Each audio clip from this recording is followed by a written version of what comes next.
Dieu éternel et tout-puissant, nous venons devant toi avec humilité et reconnaissance, car c'est en toi que nous trouvons notre force et notre espérance. Merci pour ta parole vivante qui éclaire notre chemin et transforme nos cœurs. Aide-nous aujourd'hui à recevoir tes enseignements avec foi et obéissance. Aujourd'hui, nous lisons Exode 26, où tu donnes des instructions précises pour la construction du tabernacle, un lieu où ta gloire résidera parmi ton peuple.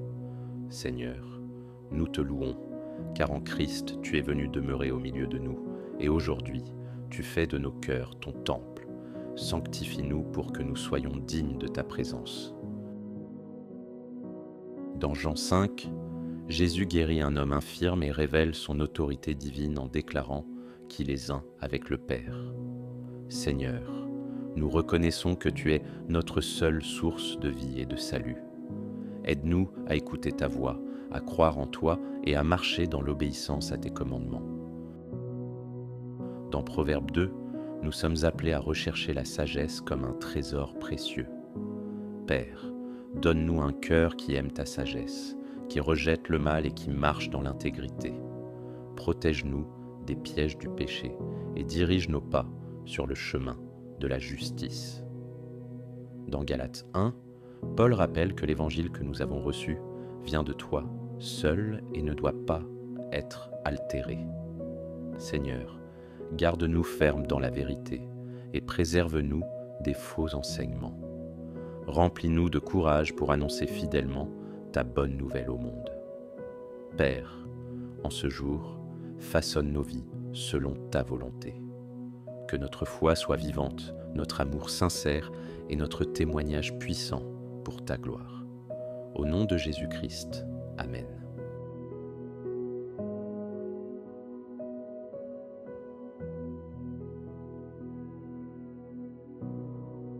Exode, chapitre 26. Tu feras le tabernacle de 10 tapis de fin lin retors et d'étoffe teinte en bleu, en pourpre et en cramoisi. Tu y représenteras des chérubins artistement travaillés. La longueur d'un tapis sera de 28 coudées et la largeur d'un tapis sera de 4 coudées. La mesure sera la même pour tous les tapis. 5 de ces tapis seront joints ensemble. Les 5 autres seront aussi joints ensemble. Tu feras des lacets bleus au bord du tapis terminant le premier assemblage.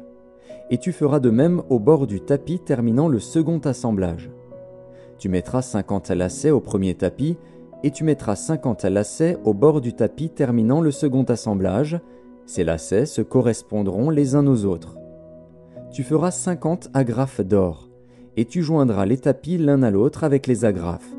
Et le tabernacle formera un tout. Tu feras des tapis de poil de chèvre pour servir de tente sur le tabernacle.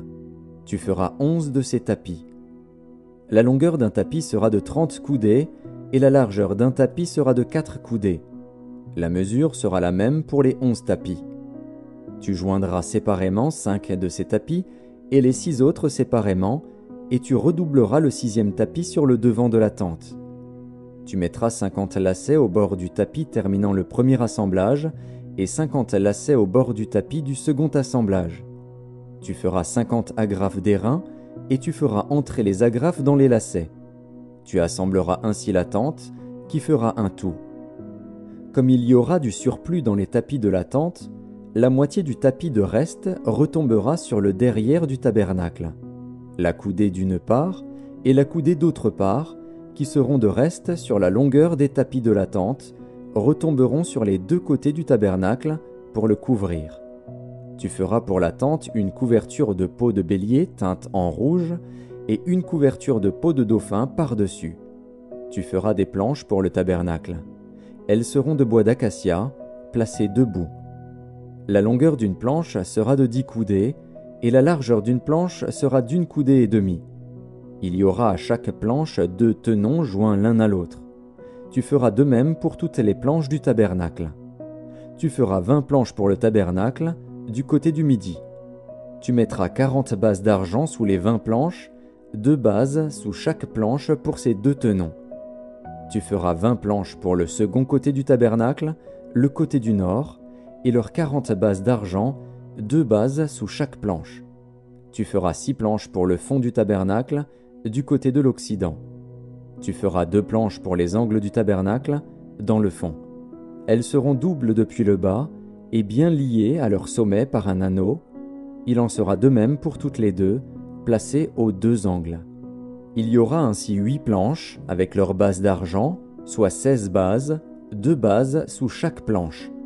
Tu feras 5 barres de bois d'acacia pour les planches de l'un des côtés du tabernacle, 5 barres pour les planches du second côté du tabernacle, et 5 barres pour les planches du côté du tabernacle formant le fond vers l'Occident. La barre du milieu traversera les planches d'une extrémité à l'autre. Tu couvriras d'or les planches, et tu feras d'or leurs anneaux qui recevront les barres, et tu couvriras d'or les barres.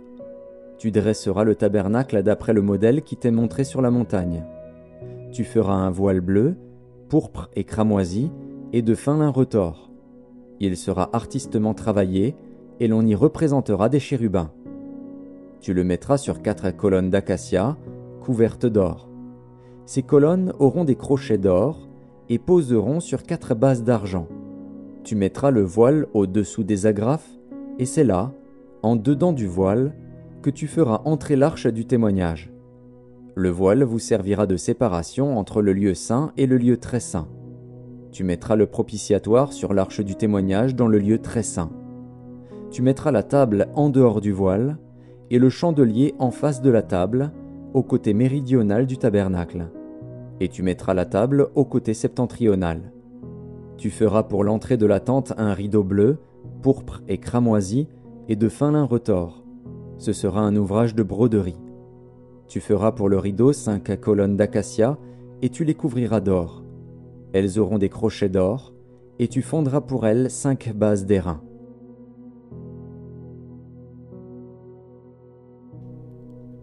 Jean, chapitre 5. Après cela, il y eut une fête des Juifs et Jésus monta à Jérusalem. Or, à Jérusalem, près de la porte des brebis, il y a une piscine qui s'appelle en hébreu Bethesda et qui a 5 portiques. Sous ces portiques étaient couchés en grand nombre des malades, des aveugles, des boiteux, des paralytiques qui attendaient le mouvement de l'eau. Car un ange descendait de temps en temps dans la piscine et agitait l'eau. Et celui qui y descendait le premier, après que l'eau avait été agitée, était guéri, quelle que fût sa maladie. Là se trouvait un homme malade depuis 38 ans. Jésus, l'ayant vu coucher et sachant qu'il était malade depuis longtemps, lui dit « Veux-tu être guéri ?» Le malade lui répondit « Seigneur, je n'ai personne pour me jeter dans la piscine quand l'eau est agitée, et, pendant que j'y vais, un autre descend avant moi. Lève-toi, lui dit Jésus, prends ton lit et marche. » Aussitôt cet homme fut guéri. Il prit son lit et marcha. C'était un jour de Shabbat. Les Juifs dirent donc à celui qui avait été guéri, « C'est le Shabbat, et il ne t'est pas permis d'emporter ton lit. » Il leur répondit, « Celui qui m'a guéri m'a dit, prends ton lit et marche. » Ils lui demandèrent, « Qui est l'homme qui t'a dit, prends ton lit et marche ?» Mais celui qui avait été guéri ne savait pas qui c'était, car Jésus avait disparu de la foule qui était en ce lieu. Depuis, Jésus le trouva dans le temple et lui dit, « Voici, tu as été guéri, ne pêche plus, de peur qu'il ne t'arrive quelque chose de pire. » Cet homme s'en alla et annonça aux Juifs que c'était Jésus qui l'avait guéri. C'est pourquoi les Juifs poursuivaient Jésus, parce qu'il faisait ces choses le jour du Shabbat. Mais Jésus leur répondit, « Mon Père agit jusqu'à présent, moi aussi j'agis. » À cause de cela, les Juifs cherchaient encore plus à le faire mourir, non seulement parce qu'il violait le sabbat, mais parce qu'il appelait Dieu son propre Père, se faisant lui-même égal à Dieu. Jésus reprit donc la parole et leur dit, « En vérité, je vous le dis, le Fils ne peut rien faire de lui-même, il ne fait que ce qu'il voit faire au Père. Et tout ce que le Père fait, le Fils aussi le fait pareillement, car le Père aime le Fils et lui montre tout ce qu'il fait, et il lui montrera des œuvres plus grandes que celles-ci, afin que vous soyez dans l'étonnement. Car, comme le Père ressuscite les morts et donne la vie, ainsi le Fils donne la vie à qui il veut. Le Père ne juge personne, mais il a remis tout jugement au Fils, afin que tous honorent le Fils comme ils honorent le Père. Celui qui n'honore pas le Fils n'honore pas le Père qui l'a envoyé. En vérité, je vous le dis, celui qui écoute ma parole et qui croit à celui qui m'a envoyé à la vie éternelle, et ne vient point en jugement, mais il est passé de la mort à la vie. En vérité, je vous le dis, l'heure vient, et elle est déjà venue où les morts entendront la voix du Fils de Dieu, et ceux qui l'auront entendu vivront. Car comme le Père a en lui-même la vie, il a donné au Fils d'avoir la vie en lui-même. Et il lui a donné le pouvoir de juger parce qu'il est le Fils de l'homme. Ne vous étonnez pas de cela, car l'heure vient où tous ceux qui sont dans les sépulcres entendront sa voix et en sortiront. Ceux qui auront fait le bien ressusciteront pour la vie, mais ceux qui auront fait le mal ressusciteront pour le jugement. Je ne puis rien faire de moi-même. Selon que j'entends, je juge, et mon jugement est juste, parce que je ne cherche pas ma volonté, mais la volonté de celui qui m'a envoyé. Si c'est moi qui rends témoignage de moi-même, mon témoignage n'est pas vrai. Il y en a un autre qui rend témoignage de moi, et je sais que le témoignage qu'il rend de moi est vrai. Vous avez envoyé vers Jean, et il a rendu témoignage à la vérité. Pour moi, ce n'est pas d'un homme que je reçois le témoignage, mais je dis ceci afin que vous soyez sauvés. Jean était la lampe qui brûle et qui luit, et vous avez voulu vous réjouir 1 heure à sa lumière. Moi, j'ai un témoignage plus grand que celui de Jean, car les œuvres que le Père m'a donné d'accomplir, ces œuvres mêmes que je fais, témoignent de moi, que c'est le Père qui m'a envoyé. Et le Père qui m'a envoyé a rendu lui-même témoignage de moi. Vous n'avez jamais entendu sa voix, et vous n'avez point vu sa face, et sa parole ne demeure point en vous, parce que vous ne croyez pas à celui qui l'a envoyé. Vous sondez les Écritures parce que vous pensez avoir en elles la vie éternelle.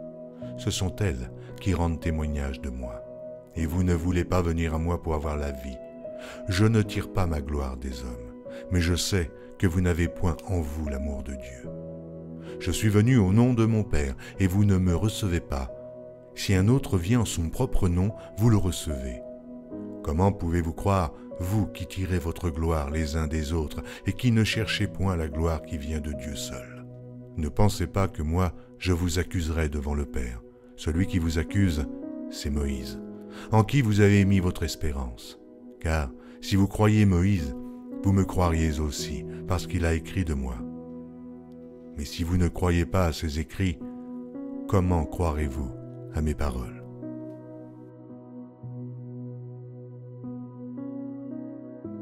Proverbe 2. Mon fils, si tu reçois mes paroles, et si tu gardes avec toi mes préceptes, si tu rends ton oreille attentive à la sagesse, et si tu inclines ton cœur à l'intelligence, oui, si tu appelles la sagesse, et si tu élèves ta voix vers l'intelligence, si tu la cherches comme l'argent, si tu la poursuis comme un trésor, alors tu comprendras la crainte de l'Éternel, et tu trouveras la connaissance de Dieu. Car l'Éternel donne la sagesse. De sa bouche sortent la connaissance et l'intelligence. Il tient en réserve le salut pour les hommes droits, un bouclier pour ceux qui marchent dans l'intégrité, en protégeant les sentiers de la justice et en gardant la voie de ses fidèles. Alors tu comprendras la justice, l'équité, la droiture, toutes les routes qui mènent au bien. Car la sagesse viendra dans ton cœur, et la connaissance fera les délices de ton âme.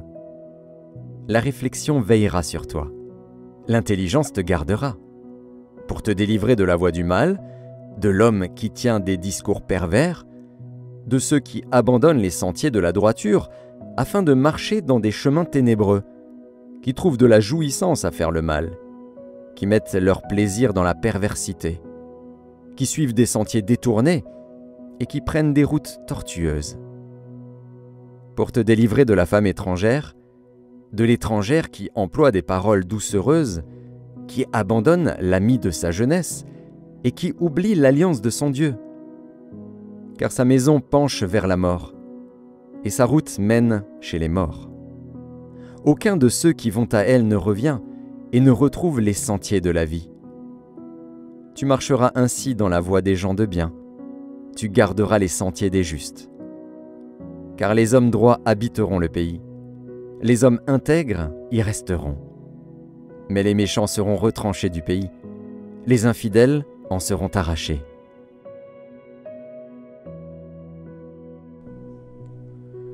Et Épître de Paul aux Galates, chapitre 1er. Paul, apôtre, non de la part des hommes, ni par un homme, mais par Jésus-Christ et Dieu le Père, qui l'a ressuscité des morts, et tous les frères qui sont avec moi aux églises de la Galatie, que la grâce et la paix vous soient données de la part de Dieu le Père et de notre Seigneur Jésus-Christ, qui s'est donné lui-même pour nos péchés, afin de nous arracher du présent siècle mauvais, selon la volonté de Dieu et Père, à qui soit la gloire au siècle des siècles. Amen. Je m'étonne que vous vous détourniez si promptement de celui qui vous a appelé par la grâce de Christ pour passer à un autre évangile. Non pas qu'il y ait un autre évangile, mais il y a des gens qui vous troublent et qui veulent renverser l'évangile de Christ. Mais quand nous-mêmes, quand un ange du ciel annoncerait un autre évangile que celui que nous vous avons prêché, qu'il soit anathème. Nous l'avons dit précédemment, et je le répète à cette heure. Si quelqu'un vous annonce un autre évangile que celui que vous avez reçu, qu'il soit anathème. Et maintenant, est-ce la faveur des hommes que je désire, ou celle de Dieu? Est-ce que je cherche à plaire aux hommes? Si je plaisais encore aux hommes, je ne serais pas serviteur de Christ. Je vous déclare, frères, que l'évangile qui a été annoncé par moi n'est pas de l'homme.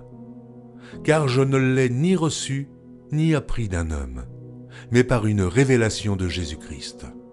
Vous avez su, en effet, quelle était autrefois ma conduite dans le judaïsme, comment je persécutais à outrance et ravageais l'Église de Dieu, et comment j'étais plus avancé dans le judaïsme que beaucoup de ceux de mon âge et de ma nation, étant animé d'un zèle excessif pour les traditions de mes pères. Mais lorsqu'il plut à celui qui m'avait mis à part dès le sein de ma mère et qui m'a appelé par sa grâce, de révéler en moi son Fils, afin que je l'annonçasse parmi les païens, aussitôt je ne consultais ni la chair, ni le sang, et je ne montai point à Jérusalem vers ceux qui furent apôtres avant moi, mais je partis pour l'Arabie, puis je revins encore à Damas. 3 ans plus tard, je montai à Jérusalem, pour faire la connaissance de Céphas, et je demeurai 15 jours chez lui. Mais je ne vis aucun autre apôtre, si ce n'est Jacques, le frère du Seigneur. Dans ce que je vous écris, voici, devant Dieu, je ne mens point. J'allai ensuite dans les contrées de la Syrie et de la Cilicie. Or j'étais inconnu de visage aux églises de Judée qui sont en Christ.